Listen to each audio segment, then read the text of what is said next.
Reflect Tamil Nadu செய்திகளுக்காக செய்தி வாசிப்பவர் பாரதி கண்ணையா. சித்ரா பௌர்ணமியை ஒட்டி காஞ்சி வரதராஜ பெருமாள் பூமிக்கடியில் 15 அடி ஆழத்தில் உள்ள நாடவவி கிணற்றுக்கல் மண்டபத்தில் எழுந்தருளி பக்தர்களுக்கு அருள்பாலித்தார். பாலாற்றில் நடைபெற்ற விழாவிலும் பங்கேற்று பக்தர்களுக்கு அருள்பாலித்தார். தமிழகம் முழுவதும் இன்று சித்ரா பௌர்ணமி விழா வெகு சிறப்பாக கொண்டாடப்பட்டது. திருவண்ணாமலை, திருக்கடுக்குன்றம், வெள்ளையங்கிரி பகுதிகளில் லட்சக்கணக்கான பக்தர்கள் கிரிவலம் வந்து இறைவனை வழிபடுகின்றனர். அந்த வகையில் காஞ்சிபுரம் ஸ்ரீ வரதராஜ பெருமாள் நேற்று இரவு திருக்கோலையில் இருந்து புறப்பட்டு இன்று காலை பல்வேறு கிராமங்களில் வீதி உலா வந்து பக்தர்களுக்கு அருள்பாலித்தார். இதைத் தொடர்ந்து இன்று மாலை 6 மணி அளவில் ஐயங்கார் குளம் ஸ்ரீ சஞ்சீவிராயர் திருக்கோயிலில் எழுந்தருளி சிறப்பு திருமஞ்சனம் கண்டார்.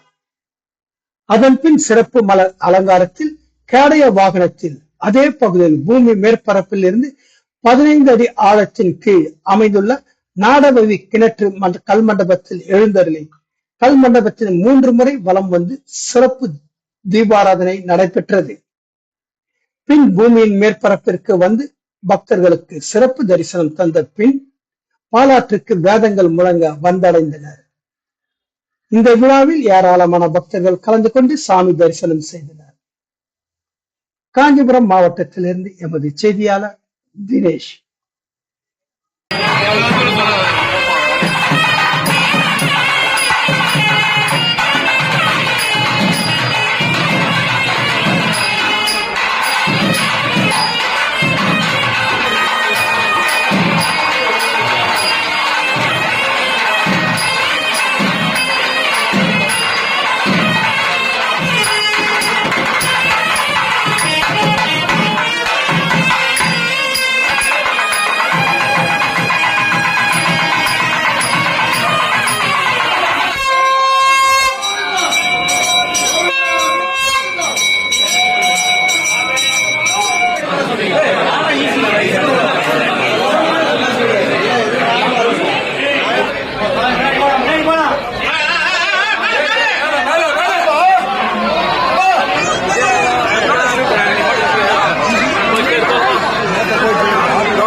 ஐயா கொஞ்சம் லெஃப்ட் வாங்க.